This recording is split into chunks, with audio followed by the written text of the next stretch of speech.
All right, so like Margaret said, I'm a restoration coordinator with the Anadromous Fish Restoration Program, which is a Fish and Wildlife Service program under the Central Valley Project Improvement Act. And all we're charged with is doubling the natural spawning population of salmon, steelhead, sturgeon, smelt, and striper, or shad and stripers. So that's 85% of my job. And then I'm a fish passage coordinator for California and Nevada. So one of the reasons I really like to talk about this particular project is that it's got funds from both of my programs, and it combines general river restoration and fish passage. So the first two pictures here this is the Buttacillich site.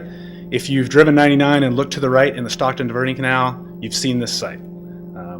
It's the flashboard dam that you can see from 99. It's probably the most familiar barrier site to folks in Stockton that know the channel very well. On the left is the site before our project was implemented. It's a concrete sill that has boards in it throughout irrigation season. The boards are taken out in the winter when fish would migrate through here, salmon and steelhead trying to come up the system. But because of filling in the channel below it and the drop and the length of area that has grown in and has an extended drop over it, it was only passable by fish during fairly significant flows in the river. And as many of you who've spent much time in this area probably know, trying to predict what the Calaveras is going to put out at any given time of year is highly fluctuating depending on what kind of rain we're getting in the watershed. It's not nearly as consistent a flow as are many of our rivers in the southern end of the valley. We don't have, even though we have large controlling dams on all these rivers, we don't always have a consistent idea of what our flow in the lower rivers will be like. So through telling you about this project and sort of the larger formulation of the project, I'd like to sort of introduce the loose collaboration of folks that had to come together to get this project implemented. There are some semi-formal collaborations, groups that have worked together on different aspects of this, but the project itself is really what brought all of us together, helped us figure out a common goal, and helped us sort of put aside the bowling shirts or the hats that we wear every day in our normal positions and figure out that although we might have had many different reasons to climb the mountain or paths to take, we did have a peak to get to, and that we were all able to figure out something that we were working towards, and that really allowed a lot of our different motivations and mandates to be put aside. And so I think that's really, I hope the take-home message from this for all of you is that I think in a lot of these collaborative efforts, it's really easy to coalesce around folks that have similar ideas and similar mandates, and sometimes it can be very hard to get all of the important people that are going to be required to pull off large-scale restorations, whether it's a single project or multiple projects or a larger scale watershed type restoration. If you can't figure out if you've got a common goal and get past some of the things that you have to do in your everyday business and realize that if you're all headed to the same point, a lot of times you can figure out a roadmap to get there, even if you have a very diverse group of folks working on it. So I'll kind of go through the whole assessment that was done on the river to help identify barriers within the system to migrating fish, talk a little bit about our larger current barrier project. That's a collaborative effort between the Fish and Wildlife Service, Stockton East Water District, California Department of Fish and Game, Department of Water Resources, and several other entities. And then talk about the first project that we were able to implement here at Buttacillich. You'll hear it pronounced as many different ways as you might be able to think in your mind. And it still happens that way even with all of us that work on it a lot. Talk with you a little bit about the process of how we came together and how we were able to tackle this project and get it done, even with some large bumps in the road, and then give you a brief update on the next steps as part of this project, as part of the larger work that we're doing on the Calaveras, and at least the next 3 projects that we're looking to do under this sort of larger barrier project. So just some things about the Calaveras River. Interestingly, even folks that have been in the Stockton area a long time don't necessarily know a lot about the watershed. We've done several trips in the last few years with high school age students and teachers out of the Stockton area and taken them up to New Hogan Dam. And just opening their eyes to what the river looks like 15, 20, 25 miles up from what they know of it here in Stockton is amazing, if they even know that the Calaveras River flowed through Stockton. That obviously is a limiting factor to begin with. A lot of people just don't know that this is Stockton's local river. The river, operates both the Calaveras and the Cosumnes, 2 rivers that I work on a lot. I feel out of place a lot of times in the Central Valley with the other coordinators because these function a lot more like coastal systems that we have along the coast of California. They're They have extremely limited snowmelt contribution throughout the year. They're lower elevation systems that tend to be pinched off in the foothills and don't have a lot of watershed area way up in the Sierra Nevada crest where you would get large amounts of snow to run off. And they're extremely flashy. So they've had a lot of alterations in many cases because we chose to build near the base of these river systems, because they were small rivers, because it was fertile land. But I think the thing that people didn't realize when they developed the bottom of these things is just how much water these small systems can put out in wet winters and wet springs. In the case of the Calaveras, there's been as much alteration on this size of river as I know about for multiple reasons. One of which is all of us sitting here right now. When Stockton started to develop, Stockton got flooded on an extremely regular basis. When the Calaveras would put out a lot of water in the winter or the spring, and normally would have hit the delta in this general area, it had all kinds of area to spread out. Well, we came in and developed and hardened a lot of that, and suddenly that water had nowhere to go except for into people's buildings and basements and all kinds of facilities. So there's been a lot of work done on it for flood control. There's an awful lot of, like most Central Valley rivers, there's an awful lot of demand on the system for all the different water uses that have occurred. And then, there's been a lot of channel rerouting and small diversions and things that have added up to make a pretty altered system comparatively to what would have maybe been here normally as far as actual footprint of the river. And again, all of those things that add up, whether it's the flood control, trying to develop, a sustainable diversion plan off of the river, there's just a lot of demands on the system. Protection of people, providing water for use for agriculture and municipal uses, keeping water in the river for fish. It's a very complex situation, and there's been, a long storied past of how to try to balance those things on this river. So here's just an overall map. Today I'll mostly be talking about the area from below to Weir down into Stockton, or what we would call tidewater, where you reach the main San Joaquin River. The anadromous portion, or the portion that's available to species that move in and out of saltwater and come back into freshwater, salmon, stripers, sturgeon, steelhead, continues on up to New Hogan Dam. There are passage issues at Balota that are being worked on as we speak, but that's a much larger project than some of the smaller barriers I'll talk about right now. So what was done in the mid-2000s by the Department of Resources was an inventory. We knew that there were a lot of barriers, partial or complete barriers to migration from Balota down to tidewater. The first complicating issue is that the Calaveras actually used to flow from this area down to Balota, and then this is the old Calaveras channel. This is the channel that you cross north of the Hammer Lane exit. Looks very small, doesn't convey a lot of water anymore. That's part of the reason that flooding was such an issue with this system, is that it had a fairly small channel for the amount of water that could come down it. Over time, because of all of the demands on the system, because of trying to keep Stockton from going underwater regularly, the route through Mormon Slough, which was an existing slough, was connected back to the main Calaveras with the Stockton Diverting Canal, and that allows water to be routed through a much larger channel. And at this point, that has become the preferred channel for water operations. That's the easiest way to get the water through for diversion operations, but also to route floodwaters, because the old Calaveras channel just doesn't convey enough flow. So one of the first decisions we had to make was, well, what do we do with fish? Obviously, most ecologists, biologists, folks like that would like to say, we'd love to put fish back up the footprint, the channel that they used to come up historically, right? But because of the way that this system operates, we realized pretty quickly that was probably not the way that we were ever going to be able to get fish back up this system normally. And the fish were telling us that, because the fish generally take this channel when it's open and available and has water, and it has water more commonly. So all we generally ask fish to do at this point is come up the Calaveras as it hits Stockton, go through the Diverting Canal, up Mormon Slough, and then on up to Balota. And if the water levels are right for them to make it past Balota, or if the fish slatters accommodate them, then they can go into the upper river, which is upper river as in upper reach below New Hogan, to be able to spawn, where we have a little bit better control of the water, a little less demand on it, and the channel is a little more similar than it would have been historically. So this area, the Stockton Diverting Canal, is the first spot I'll concentrate on. This is the area where the Butte-Selach site sits. The red line here is Highway 99, so this is the part of the Calaveras that you may have seen. This is, again, the larger channel that you cross, not the small old Calaveras that you cross just north of Hammer Lane. So we have two sites. So when the inventory was done, over 100 sites were inventoried as potential barriers to some life history stage of fish.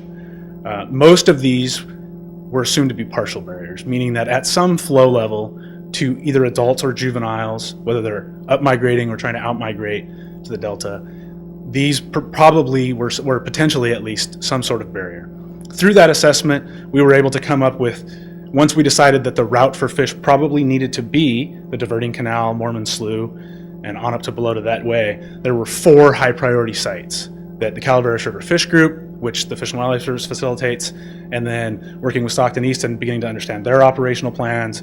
These 4 barriers really stood out as probably the biggest barriers to the largest number of fish at different life stages in that particular alignment that we thought we would route fish through. And so on either side of 99 here, we have the first 2 of those barriers, Buda-Selich, which is the one I'll talk about today, which is the first site that we've been able to remediate, and the California Central Traction Railroad, which I'll show you a picture of here after we get through the Buda-Selich part of the talk. So this is just another vantage point of what I showed you earlier. This is without the flashboards in. You can see, there's water flowing across it, but it's extremely shallow across the sill itself. We have an extended shallow length on the sill. And then downstream from here, the channel's fairly choked and grown over. And although it's not what a lot of people classically think of as a fish barrier, where you've got salmon leaping into the air and knocking their heads against a large dam or something, this fairly shallow and filled in channel below it actually had a fairly significant drop, and it was between 5 and 7 feet over approximately 70 yards. So for fish to even get to this shallow sill was tough. And then once they got to it, we've all seen pictures of the salmon that migrate across roads in Alaska, right? Well, yes, that happens, but that's not a typical situation, and we don't want to ask that of fish very routinely. So here's what Buda-Selich looks like now. The project was completed by the 1st of October this last year, and I'll show a video here in a minute. We put a game camera out that took pictures every hour, and we were able to put together a really cheap time-lapse video because I didn't have a whole lot of money for monitoring on this site, but for about $300 we were able to document the project as it happens. This entire site was built in about 3 weeks, and I'll talk a little bit in a minute about how I think the strong collaboration of folks that worked on this really came to fruition when this project was built. We built it 2 weeks ahead of schedule and just over half the time that we had initially planned. And I think all of us that participated directly in the project were extremely pleased that many of the fears from several of the permitting agencies that were concerned about putting large amounts of fill in a channel didn't come to fruition. And I think that's part of the fact that we had a strong collaboration, and we didn't just talk to fish folks, and we didn't just talk to water operations folks. We tried to develop a project that would allow water operations, would allow flood control, and pass fish. So it gets back to that idea of, we had many different roads, but we were all headed to the same intersection. And that's what was really important in this project. The project is co-funded. The larger barrier project of the 4 high priority sites amongst all those that were identified in the DWR assessment is basically 50-50 funded by Stockton East Water District and the U.S. Fish and Wildlife Service. For this particular site, we also had some funds from the Department of Fish and Game, and then the California Department of Water Resources. Although they haven't been able to contribute funds directly to the projects, they have, through their Fish Passage Improvement Program, following up on that 2005 inventory, been able to provide the engineering expertise to design these projects. So their folks have gone through the conceptual design with Stockton East to understand their operations and how these sites need to be built. They've brought in their knowledge of not just engineering, but fish passage engineering to make sure we could actually build a site that meets those needs, and then worked with Stockton East to figure out how we can design a site that can be built and meets all those needs that we were headed after. So it was designed by Department of Water Resources, mostly in cooperation with Stockton East folks, and then it was implemented by the Water District and their staff, and again, DWR was able to provide in-kind help to have their engineers out just to make sure that everything was built as designed and that we were going to meet form and function as we had drawn it on paper. Some lessons learned from this project. So initially this grant was funded in 2008. We were all on board with the design in 2009. I got here in March of 2009 and we were running, and I kept telling my bosses we're going to get this thing built in my first 6 months. Can you believe that? I must be really good at my job. Not by any intent of anybody before me who didn't have all their ducks in a row, and not by any of the members of the collaborative group that came together to design this. We started hitting some significant roadblocks. And I had worked through permitting with National Marine Fisheries Service for listed salmon and steelhead, through the Fish and Wildlife Service, my own entity, and our regulatory arm, through the state of California on all kinds of projects before this, and those were always the folks that I thought, man, if we can just get past those permitting folks, we can go build a good project. But they've got, their rigorous issues with permitting. We started to get through those folks, and we were kind of knocking down those dominoes in the permitting process, and thought, wow, this is fantastic. We need to build more fish ladders. Obviously, everybody thinks it's a good idea, so they're helping us get the permitting done. And then we ran into the Flood Control Board, who, they have their mandates. They have public safety and flood conveyance needs to consider, and their big concern, and I think it probably stems from the fact that they often permit projects that are altering flood conveyance and are not restoration projects. And so for us to be able to model and design putting a whole bunch of material into the channel but not decreasing flood conveyance in an appreciable manner was a very foreign concept to them. And it wasn't so much that they didn't see the values or the merits of our project, it was just very hard for them to understand through our modeling how in the world we could fill a channel to some degree, even though it was a very small footprint, and not cause significant flood conveyance issues. So, what it did was slow us down and make us double check and go back and refine from what we had originally designed as a series of boulder weirs and pools that would have met the fish passage needs but might have caused some more hydraulic jumps in the water, to a roughened rock ramp which routes the water through without changing the water surface elevation much. I think in the long run what it did was meet their needs to understand that this site would still convey water, and also meet our needs and make it a little more fish friendly, because we had really designed this to pass salmon and steelhead especially because they're the listed species that uses the system. What we have now is a rock ramp with a low flow channel that allows fish to move through it, whether they're athletic salmonids that can jump or not. What we have now is a swim through ramp that has been built there, and no matter what flavor of fish you are, if you swim up to the site, you should be able to pass it whether you feel like jumping or not. So with that, for just 1 second, I'd like to just walk you through the project. How am I doing on time? Good. So again, this was maybe we'll try. Sure, we're okay. Sure, yeah. So I was telling the story earlier that I've put together this video as a fish biologist. I asked some external affairs and IT folks to put music to it and things for me. We haven't gotten there yet, so I don't have any great musical abilities. All right, well, I don't think we're going to be able to get the video up. That's all right. Basically, the site was built in 3 weeks. As I mentioned, initially our design was to build boulder weirs. So rather than put in, think of a traditional fish ladder, except instead of being on a small portion of the channel that you're trying to guide fish into and have them jump through, you're spanning the entire channel. And instead of using concrete and a box flume like you would for a fish ladder, you're building those steps in the river itself by building an entire channel spanning set of rock steps that have pools in between them, allows fish to get over them, rest in the pool.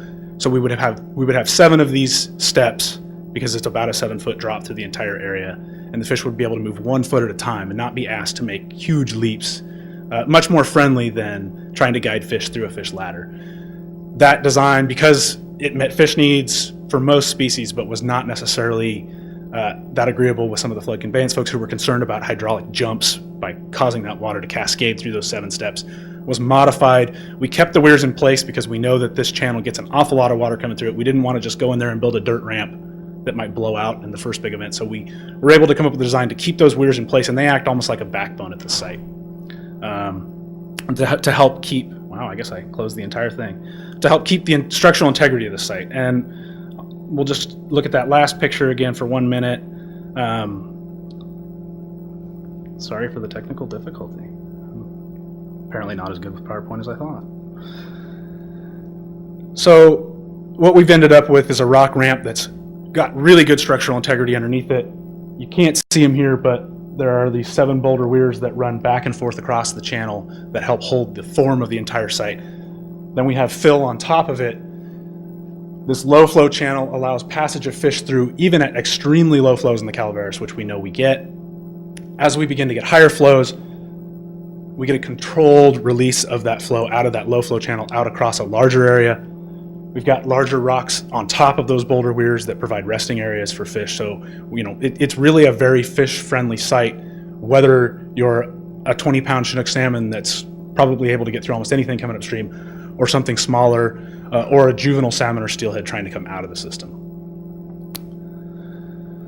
So again, I think that the challenges that we faced in the permitting process really helped galvanize the team cohesiveness and the fact that we as a group knew that this was the right thing to do. It was agreeable for the operations that Stockton East needs at the site, and it was agreeable to the fish folks that this would pass fish over, this was the best way to pass fish over the highly variable flows that we get in the system. There's a lot of work left to be done. I'm not going to try to steal the thunder of anyone who's speaking about the Calaveras later. It still is a challenging system to manage. We don't have controlled stable flows throughout the year. We don't know what the rain's going to do. We know, in 2011, we had releases like crazy, and you could stand on the Wilson Way Bridge and feel it vibrate because of the amount of water that had to come down. In February, March of this year, we had basically no winter and spring rains, and so we basically had no water available to keep the lower river connected. So there's a lot of challenges to be faced, but we're making a step in the right direction, I think. And I think it's extremely important to have passage and restoration in rivers like this, because although it may not be as big and as capable of producing hundreds of thousands of fish like some of the bigger rivers in the Central Valley, we've proven that it is capable of producing salmon and steelhead and other important species. And it's got a higher challenge or degree of risk for those fish when they enter the system because it's not continually connected. And so getting the fish through the lower system into the upper river where they can spawn and be successful is as important in a system like this, I think more so than it is in a lot of the larger systems in California. So that's kind of the project that we've built. As I mentioned, we've got sort of these two other things. We have this large barrier inventory that lets us know that there's, of those 100 sites that were addressed, there are several of them that are not fish barriers to any degree that is going to concern us that we think we need to fix them. There's probably 30 to 35 between the old Calaveras channel and the diverting channel Mormon Slough route that at some point we'll need to look at. But at this point, we've moved to really trying to address these 4 high priority sites, Buda-Selach being the first. The next is back downstream on the other side of Highway 99. And the reason that Buda-Selach was done first is because this site is a fish passage barrier at many flows, but it wasn't quite as significant a fish passage barrier as this site just below it at the California Central Traction Railroad. So here we've got a railroad crossing. This lies between Wilson Way and 99. If you stand on Wilson Way and look upriver, you can see this site. What we've got here is a lot of the same type of situation that we had at Buda-Selach. We've got a fairly significant drop spread over a long area, so it's again not likely that you're going to see fish breaching and running into the structure here, but we're asking them to do a lot, especially at low flows, to even get to this site. And then what happens is when this apron was built, over time it was initially a full barrier until we got high flows, and so over time folks went back in and put this slot in, and this allows passage. The flow in general from upstream is routed through this slot, and it allows passage at moderate flows. But what we found is that those flows tend to be on the upswing of a rain event when we're first starting to get water coming down the river in significant quantities. And then very quick, we actually get a situation where we've got way too much water coming only through that slot because it's got fairly high walls and it hasn't gotten out over the apron or the rest of the facility yet. And so way before this thing becomes an issue of not having water in it, we've got a very small window where there's enough water for fish to pass through, and then it quickly becomes a chute, and that becomes a velocity barrier, and even the strongest of fish trying to migrate up can't make it through. That drop in there in some places is between 3 and 5 feet, and if that thing is full of water, you can imagine it's cooking. And by the time we get enough flow to backwater this apron up above it, then we're talking about extremely high flows. So this site passes fish, but only at a very narrow window, just slightly better than the Buda-Selach site up above. And this site will likely be remediated just like the Buda-Selach site. We'll have multiple weirs below it. Whether or not we end up having to build a full rock ramp will depend on the modeling that's ongoing right now. This site is in design. And the idea will be that during low flows, we'll be able to have a lower flow channel that fish can swim up through. And then as the flow gets high quickly, we'll have a weir just below this site with small drops below it, and that will act to backwater the entire area much quicker. So, and that will continue across this middle low flow channel, and what that'll do is change that transition from being too little a flow to too fast a flow that fish can't make it through. By the time we get to those higher flows that would be at high velocity, we'll actually be able to backwater the entire site, so that fish, if they can make it through those weirs below here, which they will, because they will be very fish friendly, will then not have to choose to swim through this very high velocity chute. So that first box I had for you was in that diverting canal cross section. The next two I'm going to show you are slightly higher up Mormon Slough. So the next two sites I'll show you will be in these two red boxes, the first one downriver, the next one upriver. So the next high priority site up is a spot called Caprini, named after the Caprini family that has land here, and it's a low flow crossing. So we've got multiple types of barriers, not just multiple barriers in the system. Used for diversion, used for crossing the channel, used for all kinds of reasons to get folks across to perform agricultural operations, all kinds of things. So here's the Caprini low flow crossing site. This is a hardened concrete structure, downstream below, upstream above here. You know, there was some thought about how to get water through here. A lot of times when you see these things built like in the desert Southwest, it's literally just a hardened site and water goes over the top of it, and that's just the way it works. The biggest concern with design is to make sure it's strong enough to just let water go over it. That's not fish friendly, right? That creates a step that you can't get fish across, and then above it you've got a roadway. So not only do you have the jump that's an issue, you have an extended area of fairly shallow water. There was some thought put in here about how to convey water through the site, not just over it. So there are 3 large culverts, which, like many culverts throughout California and the Pacific Northwest, clog with all the fun stuff we have that comes downriver in high flow events. Again, this site is second to third in our priority because it passes fish a little better than the Butte-Selich site, which we already fixed. It probably passes fish at a lot of the same flows that the railroad site that I just showed you did, but it's a maintenance nightmare because these culverts often don't stay open during high flows, and it's also got those same issues of shallow depths, and then at extremely high flows those culverts become impassable because of their high velocity chutes as well, and so we have to get really substantial flows in the Calaveras for them to be able to get across the top. So this will actually be remediated without having to build weirs in the channel. We're actually going to be able to go in and remove all the concrete that's here and put in large concrete precast box culverts and actually build a bridge with them. And so those culverts will go in a series of large boxes here. It'll have 2 or 3 what look like pillars, but they're actually where the concrete boxes meet each other. These things will be at least 12 feet wide, and they'll be buried in the channel. They're about 12 foot by 12 foot boxes. And what that'll allow is that under lowest flows up to extremely high flows, this thing won't ever have to overtop anymore. There will be a dry road service. So not only is it going to be better for fish, it's also going to allow access across the river during high flow times for the local folks that need it for agricultural operations. The site as it exists is good for them in low water, but high water they can't pass it either, and it loses function for everybody and continues to be a fish barrier. So this site is also in design. We think that even though it took us 4 years to get the first site completed, the folks that had a little trouble swallowing our first site and couldn't figure out how we were going to be able to do this without impacting folks and causing safety concerns have now seen Butte-Selich and seen what we're able to do. So the railroad site and this Caprini site have been conceptually designed enough that we've been able to start working with the flood board and the county, and they're much more receptive to these sites, understanding that we're really routing flood flows as well as the sites do now, if not better, and providing fish passage.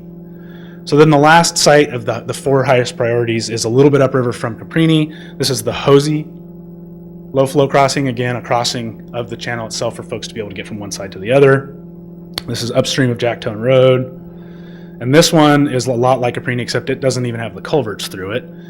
It's a little bit lower slung in the channel, so there is probably a potential for fish to make it through at moderate flows, but because it has no passage through the site itself, it literally has to the flow has to get deep enough to cross the hardened structure to be deep enough for fish to cross it, and then again there's a very narrow window of when that depth is okay and velocities don't become so high and sweep across the site and make it hard for fish to get through at velocity.